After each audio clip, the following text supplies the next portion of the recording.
Infiltration ennemie dans l'Église. 1999. Avertissement. Ce livre est un dossier. Nous avons demandé à plusieurs écrivains et journalistes connus pour aller à contre-courant de nous dire ce qu'ils pensaient de la crise actuelle dans l'Église. Ils l'ont fait en toute liberté. Naturellement, chacun d'eux n'est responsable que de ce qu'il a écrit. Les titres des chapitres et celui du livre lui-même sont de moi. Cet ouvrage collectif est œuvre de bonne foi. Malgré leur prudence, les auteurs ont pu être trompés. Nous remercions les lecteurs de nous indiquer toute omission ou erreur constatée. Henri Coston. Première partie. Un pape à nous. Depuis que l'Église existe, elle est en butte aux attaques perfides de ses ennemis. Au berceau du christianisme, reconnaît Bernard Lazare, des Juifs ont participé activement à la lutte. S'ils n'organisèrent pas une ténébreuse conspiration contre Jésus, écrit-il, ils donnèrent des armes à ceux qui le combattirent et, dans les assauts donnés à l'Église, ils se trouvèrent au premier rang. Les évangiles doivent être brûlés, tonnerre Rabbi Tarfon, car le paganisme est moins dangereux pour la foi judaïque que les sectes judéo-chrétiennes. Cité par B. Lazare. Toutes les défenses talmudiques visaient alors les chrétiens. Les Tanaïm, dit encore Bernard Lazare, voulaient préserver leurs fidèles de la contagion chrétienne. C'est pour cela que l'on assimile les évangiles au livre de magie et que Samuel le Jeune, sur l'ordre du patriarche Gamaliel, inséra dans les prières journalières une malédiction contre les judéo-chrétiens, Birkat Aminim, qui fit dire et fait dire encore à quelques-uns que les Juifs maudissent Jésus 3 fois par jour. Les premières attaques contre la religion chrétienne vinrent de Cels, un philosophe épicurien du IIe siècle, qui dans son discours véritable tourne en ridicule le Nouveau Testament, et qui écrivit un livre contre la magie, qu'il regardait contre la seule cause des miracles rapportés par l'Évangile.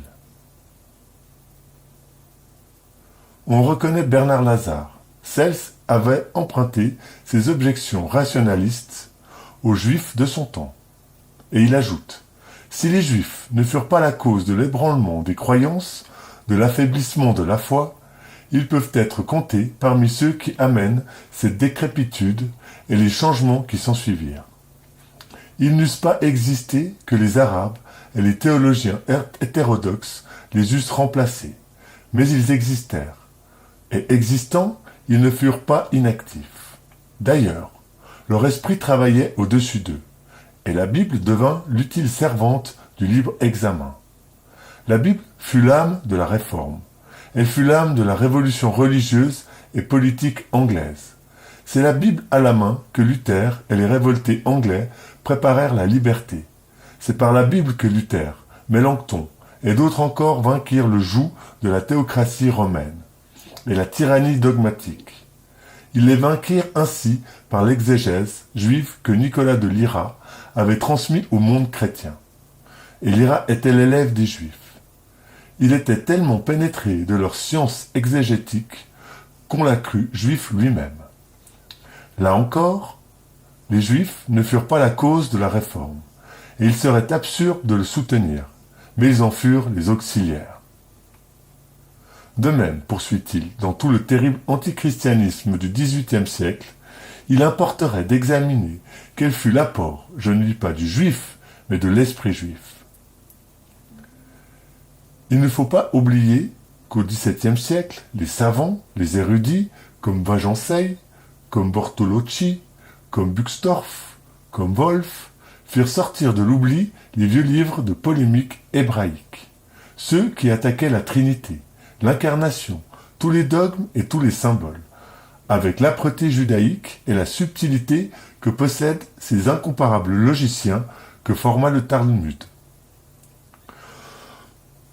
Non seulement ils publièrent les traités dogmatiques et critiques, les Nisakon, et les Chizuk Emuna, mais encore ils traduisirent les libelles blasphématoires. Les vies de Jésus, comme le Toledo Yehou. Et le XVIIIe siècle répéta sur Jésus et sur la Vierge les fables et les légendes irrespectueuses des pharisiens du IIe siècle, qu'on retrouve à la fois dans Voltaire et dans Parny, et dont l'ironie rationaliste, âcre et positive, revint dans Haine, dans Burn et dans Disraeli, comme la puissance de raisonnement des docteurs renaît dans Karl Marx et la fougue libertaire des révoltés hébraïques dans l'enthousiaste Ferdinand Lassalle. Toutes les attaques dont elle a été la cible depuis des siècles n'ont pas abattu l'Église catholique. Les coups n'ont fait que la renforcer, même lorsqu'elle semblait céder du terrain. Ses ennemis s'en sont rendus compte et ils ont adopté une autre tactique.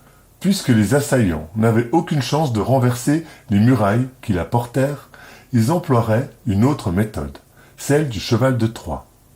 Ce que nous devons demander avant tout, ce que nous devons chercher et atteindre, comme les Juifs attendaient le Messie, c'est un pape selon nos besoins. Voilà la consigne que le principal personnage de la haute vente, Nubius, donnait à l'un de ses adeptes, Volpe, le 3 avril 1844.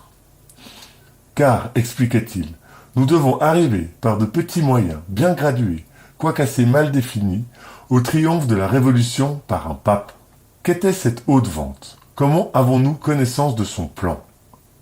C'est une histoire qui vaut la peine d'être contée. Depuis que le pape Clément XII, dans son encyclique In Eminenti, 1738, a condamné la franc-maçonnerie, condamnation confirmée par Benoît XIV, encyclique Providas 1751, et Pie VII, encyclique Ecclesiam 1821, les catholiques ont été mis en garde contre l'action pernicieuse des sociétés secrètes. Ne limitant pas l'interdit pontifical à la seule maçonnerie, Léon XII étendait la condamnation à toutes les sociétés secrètes, pour qu'aucune d'elles, disait-il, ne puisse prétendre qu'elle n'est pas comprise dans notre sentence apostolique et se servir de ce prétexte pour induire en erreur des hommes faciles à tromper. Encyclique Gravoria, 1826. Malgré la condamnation formelle de la papauté, les sociétés secrètes maçonniques et de Carbonari se développaient dans toute l'Europe, notamment en Italie et en France. À l'époque, les communications verbales entre gens dispersés en Europe étaient longues et difficiles. On communiquait donc surtout par lettres ou circulaires confiées à des messagers sûrs. Mais les polices d'État étaient moins gangrénées au début du XIXe siècle qu'elles le sont aujourd'hui. Il est arrivé parfois que des documents du plus haut intérêt ont été interceptés par les gouvernements. C'est ainsi que sous le pontificat de Léon XII, le cardinal Bernetti, secrétaire d'État et gouverneur de Rome, réussit à mettre la main sur les instructions secrètes et la correspondance particulière des chefs de la haute vente des Carbonari. Les Carbonari étaient ce que nous appellerions aujourd'hui les activités des sociétés secrètes. Au début du XIXe siècle, la franc-maçonnerie faisait des efforts méritoires pour être acceptée par les gouvernements. Il ne s'agissait donc pas de laisser les activistes, ceux qui prétendaient franchir les étapes pour arriver promptement au but, de laisser ces durs comploter dans les loges où des oreilles indiscrètes auraient pu entendre leurs propos et s'étonner de leurs projets.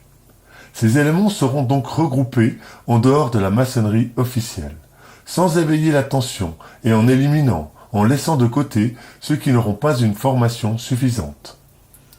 C'est pour y parvenir que sera créée une nouvelle affiliation, le carbonarisme, qui aura son centre en Italie. Les affiliés ne se réuniront plus dans des loges trop ouvertes, mais dans des cercles plus fermés.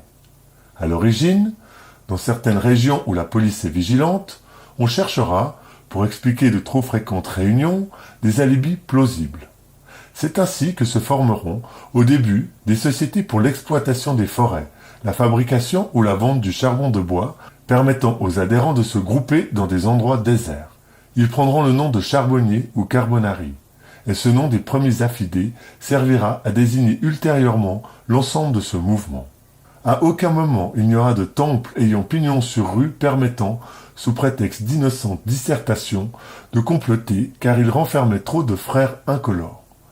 Les meilleurs maçons groupés avec les carbonari formeront ce qu'on appellera des ventes. dont les centres de réunion varieront sans cesse. Les grades correspondent à ceux de la franc-maçonnerie.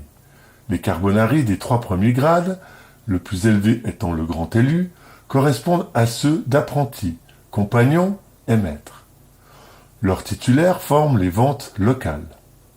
L'affiliation se fait au cours d'une série de cérémonies où l'on utilise certains symboles maçonniques, mais en les masquant pour inspirer confiance, sous une phraséologie catholique et des invocations à double sens à Jésus, la Vierge et divers saints. Au-dessus des ventes locales se trouvent les ventes centrales, groupant dans chaque État d'Italie les affiliés de grades élevés de la Carbonaria. 4e grade ou apostoli correspondant au Rose-Croix. 7e grade ou Principi Summi Patriarchae correspondent au 33e degré.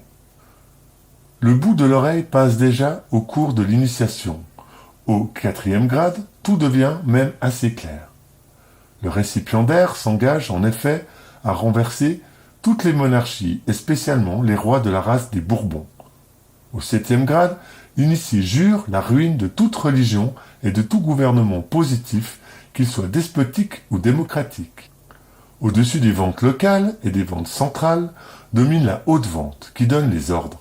C'est sur elle que nous allons nous étendre d'après les documents tombés dans les mains du cardinal Bernetti. Il ne semble pas qu'elle soit même entièrement indépendante.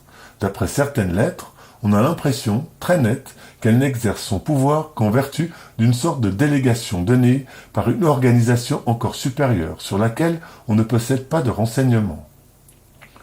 La haute vente est un véritable gouvernement secret. Elle compte 40 membres appartenant à diverses nationalités avec prédominance d'Italiens. Les conjurés ont pour mission de créer un État national italien ayant sa capitale à Rome. En cristallisant ainsi les idées que le principe des nationalités a répandues en Europe depuis les guerres napoléoniennes, on détruira les États pontificaux et on affaiblira le Saint-Siège, donc le pape. Il sera ensuite plus facile d'en arriver au deuxième point du programme. Il y a de tout dans ce gouvernement secret. De grands seigneurs italiens, des diplomates de divers pays, des financiers israélites de Milan, Londres ou Berlin. Dans les documents conservés dans les archives du Vatican, les noms exacts des conjurés ne sont pas inscrits. Ceux-ci, en effet, communiquaient les uns avec les autres sous des noms de guerre, mais étant donné qu'ils appartenaient généralement à des familles connues, qu'ils occupaient souvent des postes élevés, il n'a pas été très difficile de les identifier. Pie IX, cependant, s'est refusé à faire connaître leur véritable nom, sans doute parce que quelques-uns des signataires appartenaient à des familles réputées qui avaient donné des serviteurs distingués au Saint-Siège. Le chef de la haute vente se fait appeler Nubius, l'obscurité. C'est un grand seigneur dont l'hypocrisie et la haine ont quelque chose d'inhumain et qui a ses grands et ses petites entrées au Vatican. Je passe quelquefois, écrit-il à un de ses correspondants Carbonari, 1 heure de la matinée avec le vieux cardinal Somaglia, le secrétaire d'État. Je monte à cheval, soit avec le duc de Laval, soit avec le prince Cariati. Je vais après à la messe, baiser la main de la belle princesse Doria, et je rencontre assez souvent le beau Bernetti. De là, je cours chez le cardinal Polata, un Torquemada, moderne qui ne fait pas mal d'honneur à notre esprit d'invention. Puis, je visite dans leur cellule le procureur général de l'Inquisition, le dominicain Jalabo, le tétin Ventura ou le franciscain Orioli. Le soir, je commence chez d'autres cette vie d'oisiveté, si bien occupée aux yeux du monde et de la cour. Le lendemain, je reprends cette chaîne éternelle. Parmi les 40 membres de la haute vente se trouvent des Italiens distingués, cachés sous les sobriquets de Vindice, Felipe Beppo Melegari Gaetano, des Israélites tels que Volpe, Piccolo Tigre, le petit tigre, chef de la vente centrale du Piémont, sans cesse en voyage de Milan à Vienne, Londres et Berlin, Klaus qui demeure à Berlin, etc. Ces personnages sont tous placés dans de bons observatoires. C'est ainsi que Gaetano est un des secrétaires de Metternich, qui a pleine confiance en lui. Nubius est en relation avec les francs-maçons d'Europe qui ont créé des ventes sur le modèle de celles d'Italie dans leurs pays respectifs, en particulier avec Lafayette, Buonarroti, Voyer d'Argenson, qui, en France, prépare le couronnement du fils de Philippe Égalité, avec Pestel, Mouraviev, qui, en Russie, organise la redoutable révolution de décembre 1825, heureusement brisée avec Pallavicini, Battagliani, qui, en Autriche, travaille contre les Habsbourg. Les deux catégories de documents tombés entre les mains du gouverneur de Rome sont, d'une part, une partie de la correspondance particulière des chefs de la haute vente, écrite de 1820 à 1846. D'autre part, une sorte de mémorandum appelé Instructions secrètes permanentes, datant de février 1819, qu'il aurait destiné. Ces pièces d'un très grand intérêt ont été publiées dans des conditions singulièrement difficiles et en dépit d'obstacles symptomatiques qui méritent d'être rapportés. Le 20 mai 1846, par ordre de Grégoire XVI, que le redoublement d'activité des sociétés secrètes inquiéta particulièrement, le cardinal Lambruschini écrivait à Crétino-Joly de venir d'urgence à Rome pour un projet de haute importance. Le célèbre historien de la Compagnie de Jésus se mettait aussitôt en route et était reçu par le Saint-Père qui lui demandait d'écrire une « Histoire des sociétés secrètes » au moyen des archives du Vatican et notamment des pièces tombées entre les mains du cardinal Bernetti. Il l'accréditait en même temps auprès des cours de Naples et de Vienne pour lui permettre de prendre connaissance d'autres pièces intéressantes déposées dans les archives secrètes de ses gouvernements. Notre compatriote se met aussitôt à l'œuvre, mais dès le premier jour, des obstacles se dressent devant lui. À Vienne, il reçut par Metternich, qui met à sa disposition ses documents les plus confidentiels. Là, les employés de la chancellerie autrichienne, dont plusieurs sont maçons, ne se prêtent qu'à contre-cœur à ses recherches.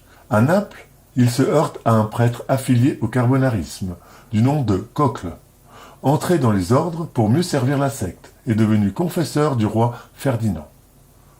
Ce serait un peu plus tard, en 1849, que le cardinal Fornari, nonce à Paris, l'invitera, en même temps que le cardinal Ottonelli, à reprendre son travail, lui faisant remarquer que le pape n'a point fait défense de composer l'histoire des sociétés secrètes, mais en a seulement jugé la publication inopportune en 1846.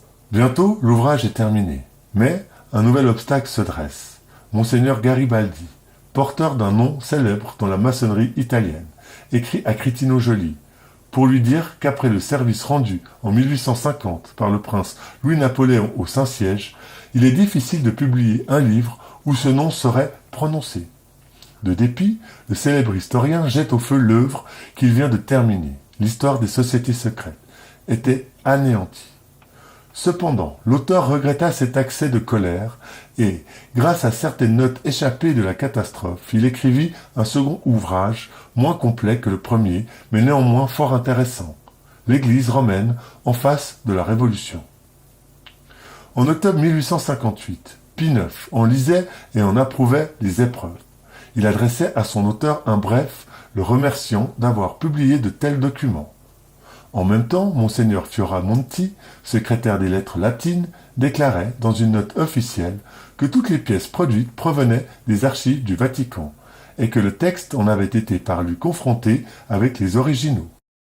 Pour qui connaît la prudence du monde romain, de tels témoignages donnent aux documents publiés un caractère d'authenticité absolue. Peu de faits historiques bien établis reposent sur des preuves aussi précises. Les sources, on le voit, sont sérieuses. Elles ont d'autant plus d'importance aujourd'hui qu'une partie des instructions de la haute vente peut être disparue, peut être toujours présente sous une autre forme ou sous un autre nom, semble bien se réaliser sous nos yeux. Nous avons cité quelques lignes de ces documents qui montrent bien que, renonçant à détruire l'Église en l'attaquant du dehors, ses ennemis ont entrepris de la désagréger en s'introduisant dans son sein. Or donc, prescrivaient les instructions de la haute vente, pour nous assurer un pape dans les proportions exigées, il s'agit d'abord de lui façonner une génération digne du règne que nous rêvons. Laisser de côté la vieillesse et l'âge mûr, aller à la jeunesse, et si c'est possible, jusqu'à l'enfance. C'est à la jeunesse qu'il faut aller, elle que nous devons entraîner, sans qu'elle s'en doute, sous le drapeau des sociétés secrètes.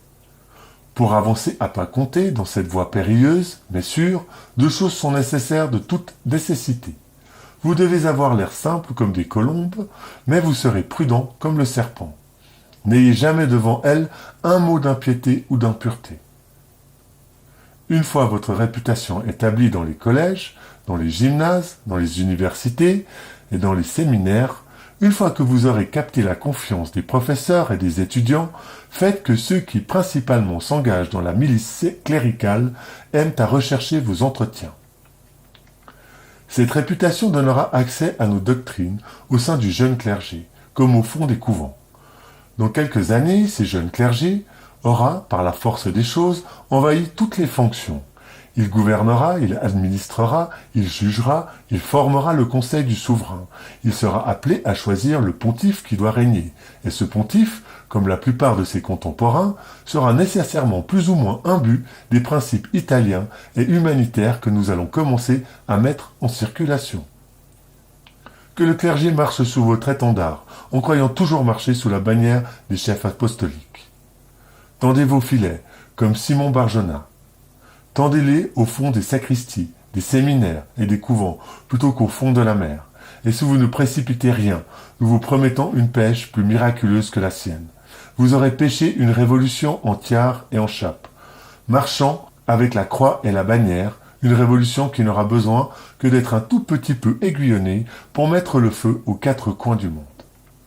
Piccolo Tigre, l'un des chefs de la haute vente, donnait ses instructions aux agents supérieurs de la vente centrale du Piémont. Introduire des carbonari dans les congrégations, confréries religieuses et chez les pénitents qui abondent en Italie. Ne craignez pas de glisser quelques-uns des nôtres au milieu de ces troupeaux guidés par une dévotion stupide. Qu'ils étudient peu à peu le personnel de ces confréries et ils verront qu'il ne manque pas de récolte à y faire. Sous le prétexte le plus futile, mais jamais politique ou religieux, créez par vous-même, ou mieux, faites créer par d'autres des associations ayant le commerce, l'industrie, la musique, les beaux-arts pour objet. Réunissez dans un lieu ou dans un autre, dans les sacristies, même ou les chapelles, vos tribus encore ignorantes. Mettez-les sous la houlette d'un prêtre vertueux, bien noté, mais crédule et facile à tromper. Infiltrez le venin dans les cœurs choisis à petite dose et comme par hasard. Puis, à la réflexion, vous serez étonné vous-même de votre succès. Des résultats inespérés pourraient être obtenus grâce aux prêtres. Il y a une certaine partie du clergé, écrit Nubius à Volpe, qui mord à l'hameçon de nos doctrines avec une facilité merveilleuse. Il est pauvre, ardent, désœuvré, ambitieux. Il se sait déshérité des biens de ce monde.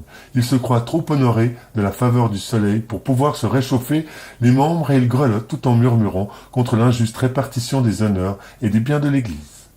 Aurons-nous un pape franc-maçon ?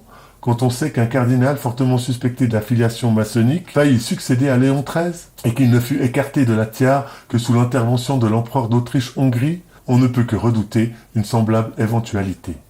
Georges Virebourt. Le problème juif devant le concile. Le 20 novembre 1964, l'Assemblée des évêques, archevêques et cardinaux du monde entier réunis en concile à Rome, troisième session, adoptait à une énorme majorité un schéma concernant l'attitude et la position de l'Église catholique vis-à-vis des Juifs et du judaïsme. Sous une apparence innocente d'unité œcuménique, de charité chrétienne, de filiation spirituelle commune, de réconciliation des Églises, ce vote avait une portée très grave, car il revenait à dire que depuis 2000 ans, l'Église s'était trompée, qu'elle devait faire amende honorable et réviser entièrement son attitude à l'égard des Juifs. Ce vote donnait satisfaction aux campagnes tenaces menées ces dernières années par les porte-paroles des grands organisateurs internationaux juifs, les Bnei Brit, le Congrès juif mondial, etc., en vue du redressement et de la purification de l'enseignement chrétien vis-à-vis du judaïsme, campagne dont nous allons donner ici un bref résumé. Ce vote suscita par contre des réactions violentes dans le monde musulman et chez les catholiques de rite oriental. Résumons donc brièvement les faits, car il est nécessaire de les connaître pour bien comprendre la signification réelle de ce vote, l'un des plus graves émis par le Concile. La motion votée à Rome révèle, de la part des pères conciliaires, une méconnaissance profonde de ce qui constitue l'essence même du judaïsme talmudique contemporain. Il semble qu'il ne se soit attaché qu'à l'aspect humanitaire du problème, habilement présenté par les porte-paroles du judaïsme mondial et par une presse entièrement dominée par les éléments judaïques. Le rôle de Jules Isaac et des organisations juives. Ce sont, en effet, diverses personnalités et organisations juives qui sont à l'origine des réformes proposées au Concile en vue de modifier l'attitude et la doctrine séculaire de l'Église à l'égard du judaïsme. Jules Isaac, Label Katz, président des Bnai Brit, Nahum Goldman, président du Congrès juif mondial, etc. Parmi les personnalités juives précédemment citées, il en est une qui a joué un rôle essentiel, l'écrivain Jules Isaac, juif d'Aix-en-Provence, mort récemment à un âge avancé, ancien inspecteur général de l'instruction publique et auteur des manuels classiques d'histoire de France, Mallet et Isaac. Mettant à profit le concile où il avait trouvé de sérieux appuis parmi les évêques progressistes, Jules Isaac a été le principal théoricien et promoteur de la campagne menée contre l'enseignement traditionnel de l'Église. Voici l'essentiel de la thèse qu'il soutient. Il faut en finir une fois pour toutes avec l'antisémitisme dont l'aboutissement a été le massacre des Juifs européens à Auschwitz et autres camps de la mort au cours de la Seconde Guerre mondiale. Le plus redoutable antisémitisme est l'antisémitisme chrétien à base théologique. En effet, l'attitude des chrétiens face au judaïsme a toujours été fondée sur le récit de la Passion telle qu'elle est relatée par les 4 évangélistes et sur l'enseignement qu'en ont tiré les pères de l'Église. Saint Jean Chrysostome, Saint Ambroise, Saint Augustin, Saint Grégoire le Grand, pape, Saint Agobad, primat des Gaules, etc. C'est donc cette base théologique fondamentale que Jules Isaac a cherché à détruire en contestant la valeur historique des récits évangéliques et en discréditant les armures avancées par les pères de l'Église pour préserver les chrétiens de l'influence des Juifs accusés de nourrir en permanence des desseins subversifs contre l'ordre chrétien. Dès la fin de la guerre, il commence à tenir des réunions nationales et internationales avec des personnalités catholiques philosémites favorables à sa thèse. En 1947, il rédige un mémoire en 18 points sur le redressement de l'enseignement chrétien concernant Israël. La même année, il est invité à la conférence internationale de Seelisberg en Suisse, à laquelle participent 66 personnes venues de 19 pays. La conférence adopte, en session plénière, les 10 points de Seelisberg qui suggérèrent aux églises chrétiennes les mesures à prendre pour purifier l'enseignement religieux à l'égard des Juifs. Puis, avec le grand rabbin de France et son adjoint, Jacob Kaplan, des amis catholiques tels que Jacques Madol et des amis protestants tels que le professeur Lovski, ils fondent l'amitié judéo-chrétienne qui a maintenant de nombreuses branches disséminées un peu partout. Le 13 juin 1960, il est reçu par le pape Jean XXIII, auquel il demande la condamnation de l'enseignement du mépris et suggère la création d'une commission chargée d'étudier ce problème. Quelque temps après, M. Isaac avait la joie d'apprendre que ses propositions avaient été retenues par le pape, entre guillemets, et transmises au cardinal Bert pour étude. Celui-ci créa alors, au sein du secrétariat pour l'unité des chrétiens, un groupe de travail spécialement chargé d'examiner les rapports entre l'Église et Israël. Et en 1964, la question était soumise au Concile pour aboutir finalement au vote du 20 novembre 1964. Jules Isaac a donc été à Rome le porte-parole officieux des grandes organisations juives mondiales. C'est à ce titre qu'il a été accueilli par Jean XXIII, qui a nommé le cardinal Béat à la tête du secrétariat pour l'unité des religions chrétiennes afin de donner satisfaction aux demandes de Jules Isaac. Le fait est unanimement reconnu et est attesté par les 2 parties en présence. Ce sont les arguments de Jules Isaac, arguments publiquement exposés dans ces milieux juifs et qui ont servi de base aux discussions conciliaires. En fait, il n'est pas exagéré de dire que le vote du Concile a porté sur le thème suivant: pour ou contre la thèse de Jules Isaac. Jules Isaac et les évangélistes. Jules Isaac a consacré 2 gros ouvrages à critiquer et à démolir ces 2 bases de l'enseignement chrétien. Dans le premier de ces 2 livres, Jésus et Israël, volume 2, 596 pages, paru en 1949, réédité en 1959, Jules Isaac s'attaque aux évangélistes, principalement à Saint Jean et à Saint Matthieu. Citation. L'historien a le droit et le devoir absolu, de considérer les récits évangéliques comme des témoignages à charge contre les Juifs, avec cette circonstance aggravante qu'ils sont les seuls témoignages et pèsent tous les 4 du même côté. Nous n'avons ni témoignage juif, valable, ni témoignage païen à mettre en regard et en balance. Or, nulle part, ce parti pris des évangélistes n'est plus apparent, plus accentué. Nulle part, cette absence de documentation non chrétienne plus déplorable que dans l'histoire de la Passion. À cet égard, Matthieu l'emporte de loin, non seulement sur Marc et sur Luc, mais peut-être même sur Jean. Faut-il s'en étonner? Il n'y a pas plus acharné que les frères ennemis. Or Matthieu est juif, foncièrement juif, le plus juif des évangélistes, selon une tradition qui paraît fondée. C'est en Palestine, et pour les Palestiniens, qu'il écrit, pour démontrer, en s'appuyant sur l'Ancien Testament, que Jésus est bien le Messie prédit par les Écritures juives. Mais la vérité historique y trouvait-elle son compte? Il est permis d'en douter. L'accusation chrétienne portée contre Israël, l'accusation de déicide, accusation de meurtre, elle-même meurtrière, est la plus grave, la plus nocive, et elle est aussi la plus inique. Matthieu est le seul à savoir et à dire que le procurateur Pilate s'est lavé les mains, solennellement, à la mode juive, pour dégager sa responsabilité du sang innocent qu'il se voyait certain de verser. Seul également à noter que tout le peuple s'est écrié « Son sang sur nous et sur nos enfants ». Marc, Luc et Jean ne savent rien, ne disent rien, ni du fameux lavement des mains, ni de la terrifiante exclamation. Ce verset qui a fait tant de mal, qui a été exploité contre le peuple juif depuis tant de siècles par tant d'auteurs chrétiens, n'appartient qu'à l'évangile de Matthieu, ne s'apparente qu'aux évangiles apocryphes et ne correspond à aucune réalité historique. Fin de la citation.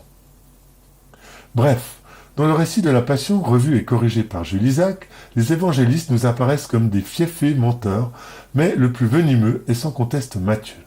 À lui la palme d'une main sûre, il a lancé la flèche empoisonnée, inarrachable. Et Jules Isaac conclut en affirmant péremptoirement. Jamais caractère tendancieux d'un récit, jamais souci démonstratif, n'a paru avec plus d'évidence, une évidence qui éclate et qui culmine en ces versets 24-25 et dans tout le libre esprit engendre la conviction. Non, Pilate ne s'est pas lavé les mains à la mode juive. Non, Pilate n'a pas protesté de son innocence. Non, la foule juive n'a pas crié « son sang soit sur nous et sur nos enfants ». Mais à quoi bon insister davantage? La cause est entendue. Jules Isaac et les pères de l'Église. Dans le second de ses ouvrages, Genèse de l'antisémitisme, paru en 1956, Jules Isaac s'attache à discréditer les pères de l'Église. Il nous est impossible de résumer en quelques lignes un gros volume de 350 pages. Bornons-nous à citer quelques passages typiques.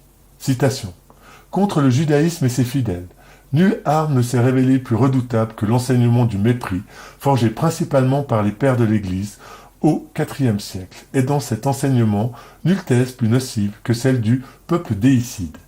La mentalité chrétienne en a été imprégnée jusque dans les profondeurs du subconscient.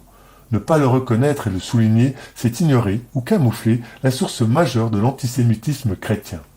Déicide, telle est l'accusation lancée contre le peuple juif, tout entier, sans réserve, sans distinction, d'aucune sorte, la violence aveugle des masses ignorantes se reliant étroitement à la froide science des théologiens.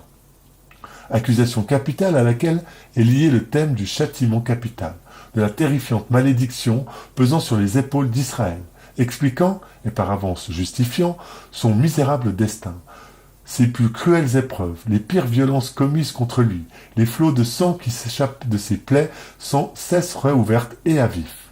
Cette persécution diversement, mais savamment exploitée de siècle en siècle, de génération en génération, qui culmine à Auschwitz, dans les chambres à gaz et les fours crématoires de l'Allemagne nazie. On doit le reconnaître avec tristesse. Presque toutes les pères de l'Église ont participé de leur pierre à cette entreprise de lapidation morale, non sans suite matérielle.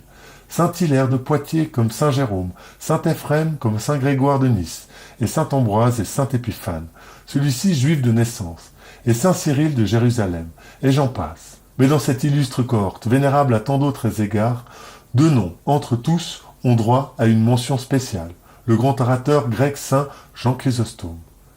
Bouche d'or.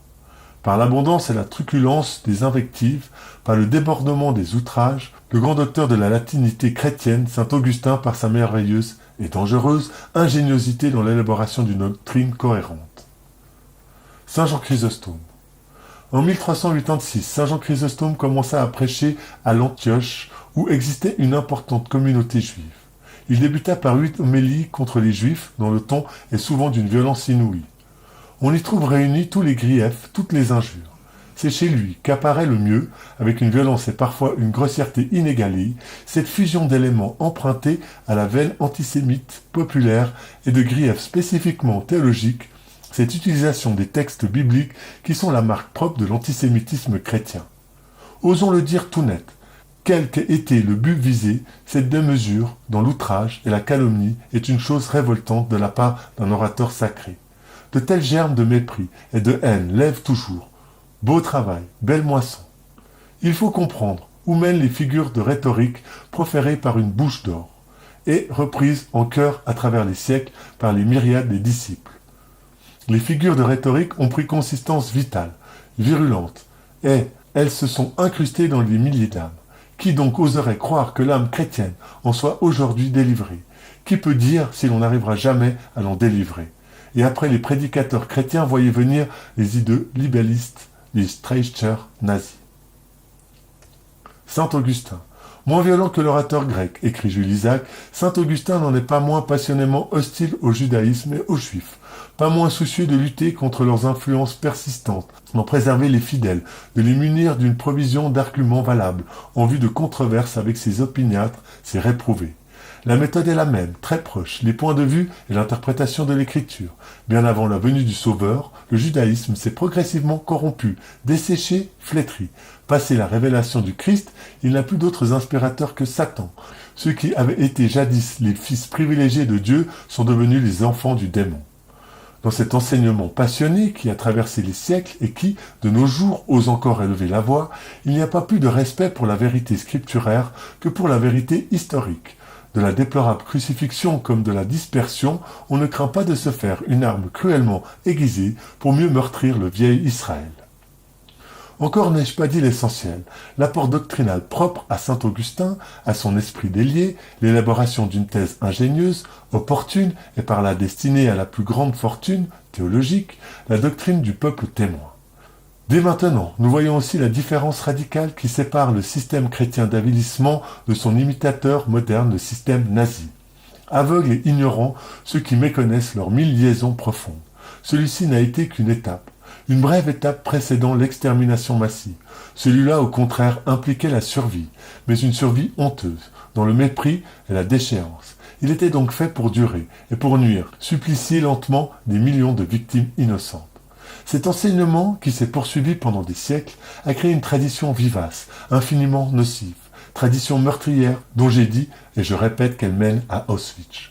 Auschwitz et autres lieux, quelques 6 millions de juifs assassinés uniquement parce qu'ils étaient juifs, pour le déshonneur non seulement du peuple allemand, mais de la chrétienté tout entière. Car sans les siècles de catéchèse, de prédication et de vitupération chrétienne, la catéchèse, la propagande et la vitupération hitlérienne eussent été impossibles.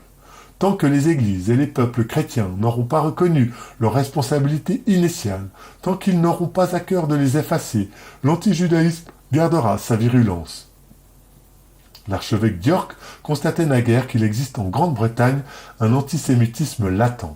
Il existe partout, et c'est le contraire qui serait surprenant, car la source permanente de cet antisémitisme latent n'est autre que l'enseignement religieux chrétien sous toutes ses formes.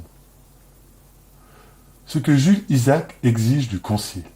Quand on a lu les livres de Jules Isaac, de Josué Jéhouda, de Rabbi, de Benabozek et autres, on comprend très bien la manœuvre et le piège dans lequel les pères conciliaires sont tombés.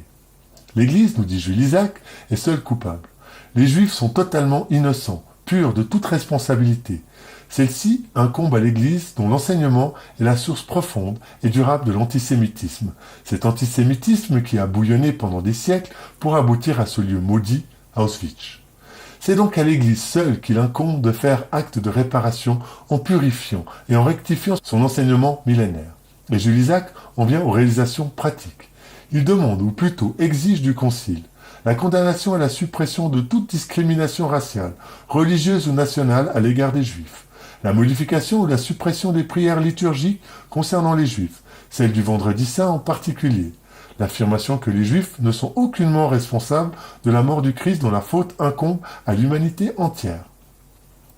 la mise en sommeil ou l'annulation des passages évangéliques relatant cet épisode crucial de la Passion, celui du Saint Matthieu, principalement que Jules Isaac traite froidement de menteur et de faussaire. L'aveu que l'Église porte tous les torts dans cet état de guerre latente qui persiste depuis 2000 ans entre les Juifs d'une part et les chrétiens et le reste du monde d'autre part. La promesse que l'Église modifiera définitivement son attitude dans un sens d'humilité, de contrition et de pardon à l'égard des Juifs. Enfin, qu'elle fera tous ses efforts pour réparer le tort qu'elle leur a causé en rectifiant et en purifiant son enseignement traditionnel selon les directives de M. Jules Isaac.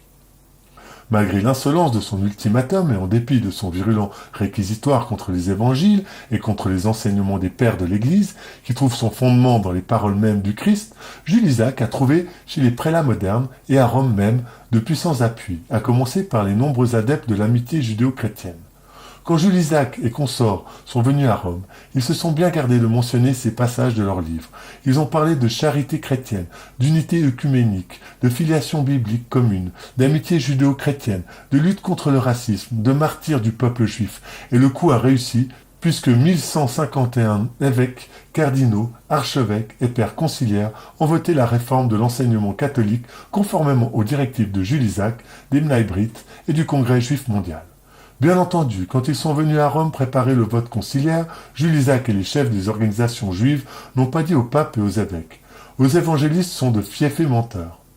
Vos pères de l'Église sont des faussaires et des tortionnaires qui ont répandu à travers le monde la haine du juif et qui ont déchaîné la sauvegarde de la bête. Ils sont les persécuteurs d'Hitler, de Streicher. Ils sont les véritables responsables d'Auschwitz et des 6 millions de juifs morts victimes des nazis. Ces accusations, on peut les lire en toutes lettres dans les livres de Jules Isaac. Livres qui sont en vente dans toutes les librairies, mais apparemment les pères conciliaires ne les ont pas lus. Pas plus qu'ils n'ont lu les livres de Jéhouda, Ben Azmozek, Rabbi, Memmi et autres. Non, Isaac et les chefs des grandes organisations juives n'ont pas dit avec Josué Jéhouda, un des maîtres de la pensée juive contemporaine, que notre monothéisme est un faux monothéisme, une imitation bâtarde et falsifiée d'un seul vrai monothéisme, le monothéisme hébreu, et que si le christianisme ne revient pas aux sources juives, il est condamné sans appel.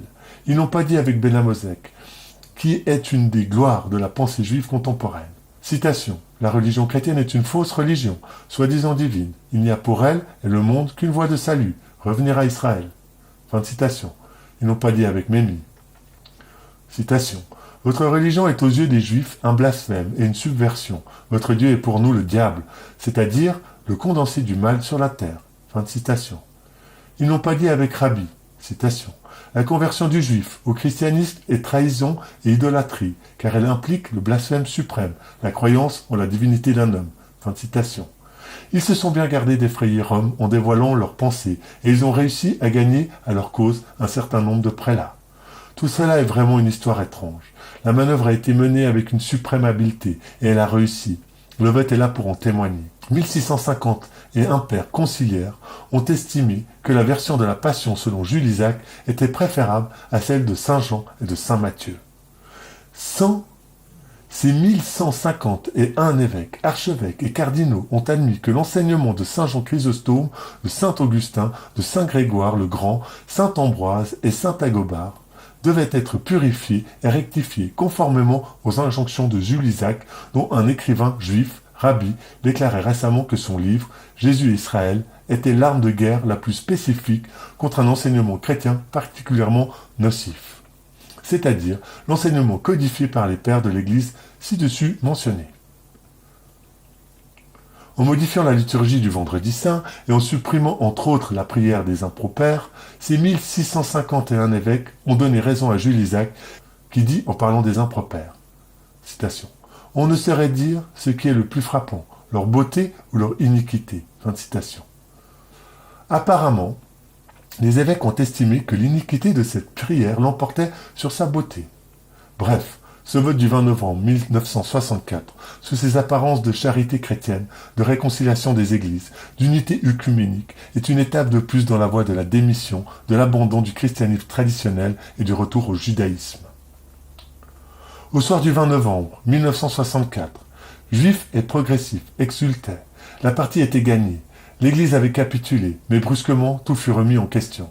Le pape, entre guillemets, Paul VI, refusa de promulguer le vote du concile.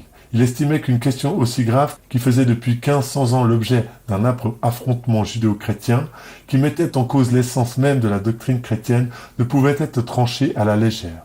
Il exigea que le schéma fût remis à l'étude et qu'un nouveau texte plus conforme à la doctrine catholique fût élaboré, pour être soumis à l'approbation des pères conciliaires. Le premier vote avait eu lieu en quelque sorte à la sauvette, et sans que l'opinion publique en ait eu connaissance, car juifs et progressistes s'étaient bien gardés d'informer le monde chrétien de ce qu'il préparait.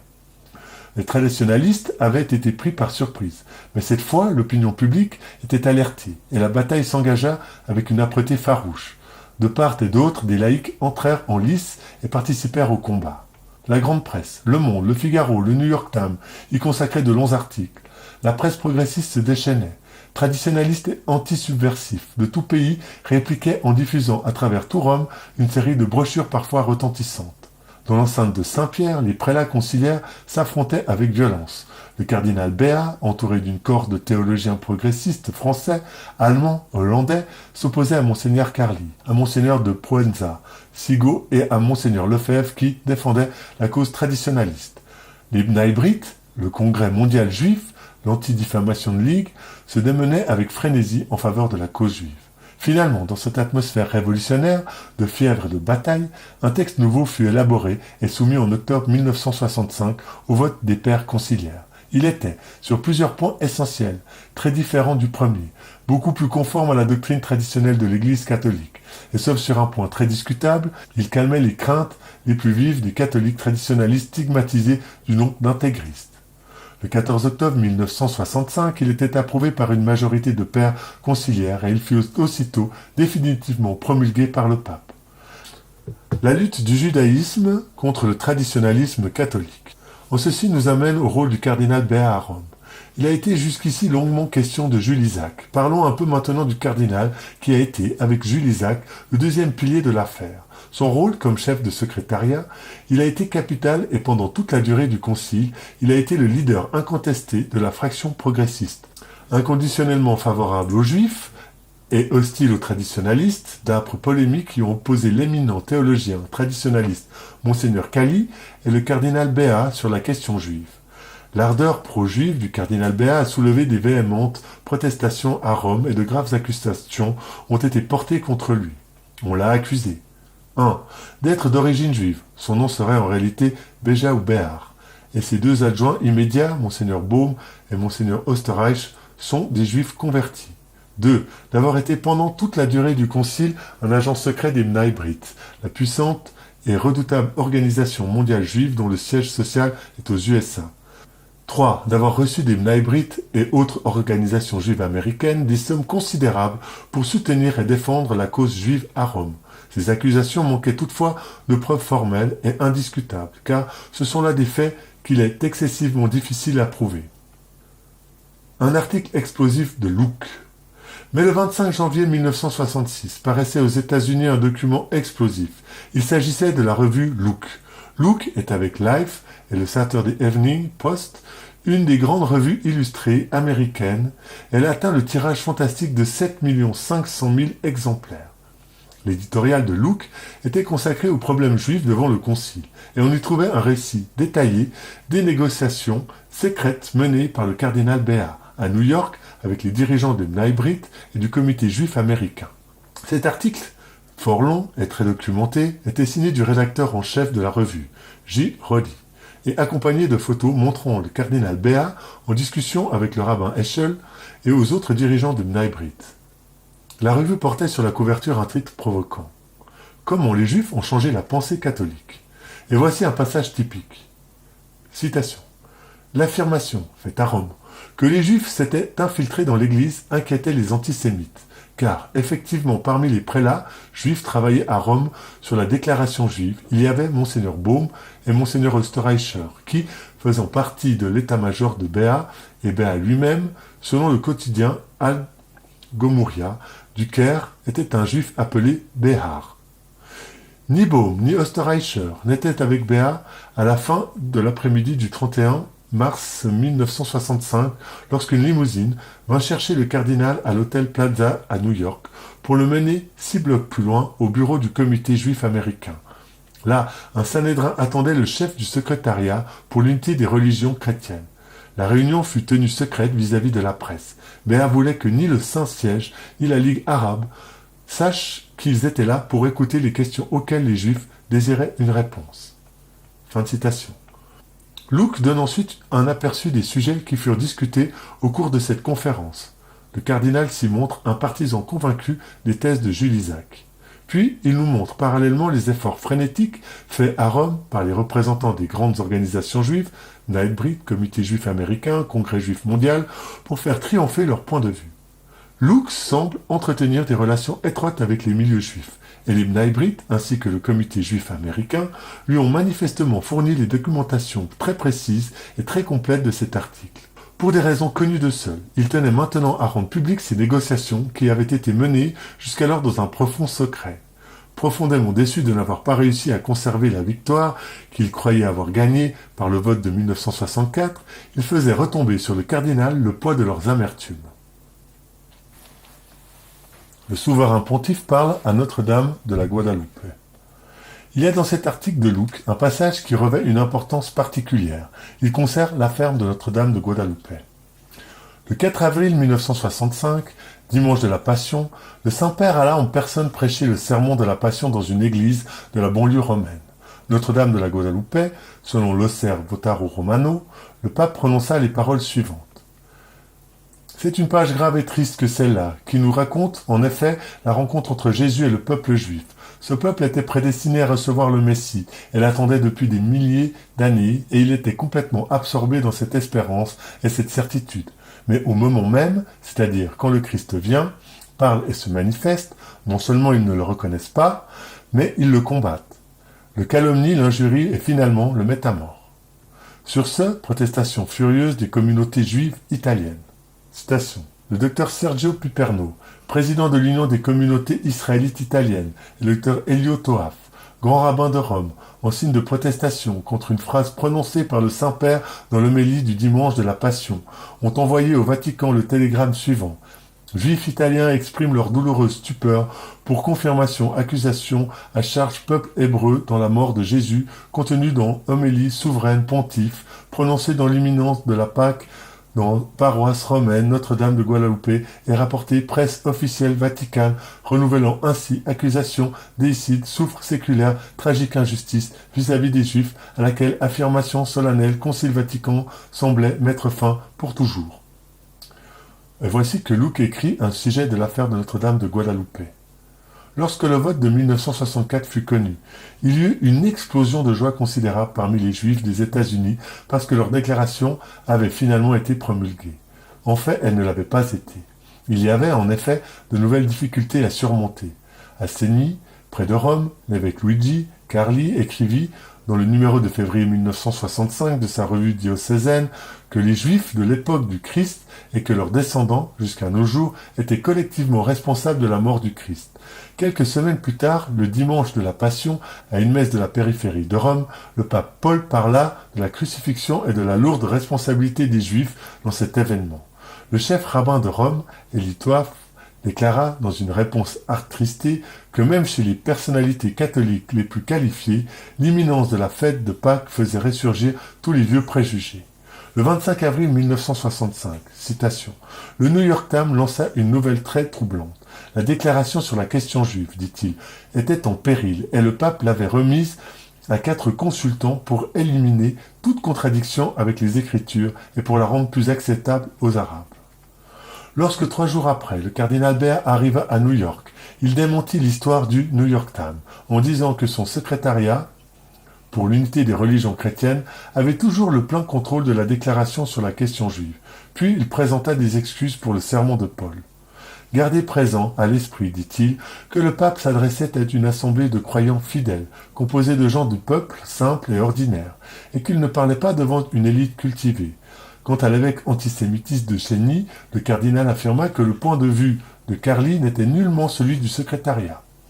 Maurice B. Abraham, du comité juif américain, était à l'aérodrome pour accueillir Béat et trouva ses déclarations rassurantes. Pendant ce temps-là, il y eut du 9 au 15 mai à Rome, dans les coulisses du Vatican, une âpre discussion sur les termes de la nouvelle déclaration qui allait être soumise au vote des pères conciliaires concernant les Juifs.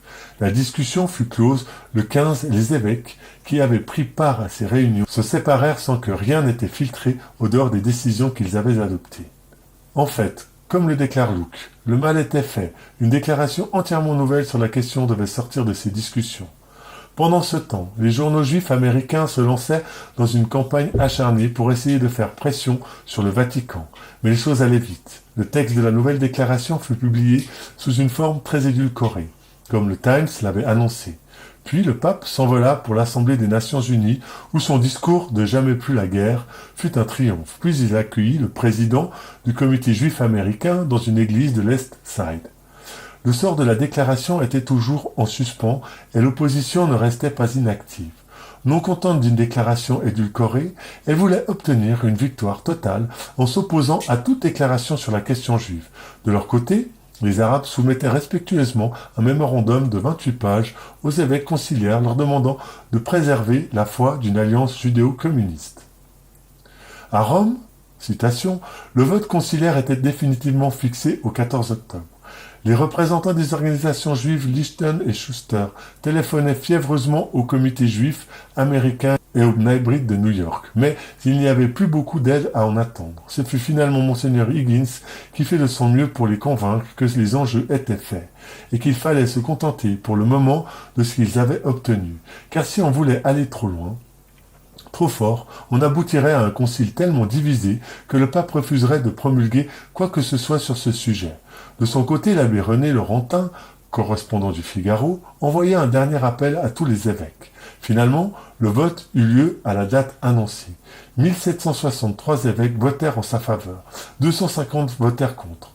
À travers les États-Unis et l'Europe, la presse mondiale simplifia le contexte avec des titres tels que « Le Vatican pardonne aux Juifs », les Juifs ne sont pas coupables. Les Juifs exonérés de toute culpabilité à Rome. Le Bnei Brit firent des déclarations flamboyantes en ce sens, mais chacune de ces déclarations avait une note de désappointement parce que la première et forte déclaration avait été édulcorée. L'ami de Béat, Heschel, fut le plus violent et déclara que l'échec du concile refusant de trancher la question du déicide était un acte d'hommage à Satan.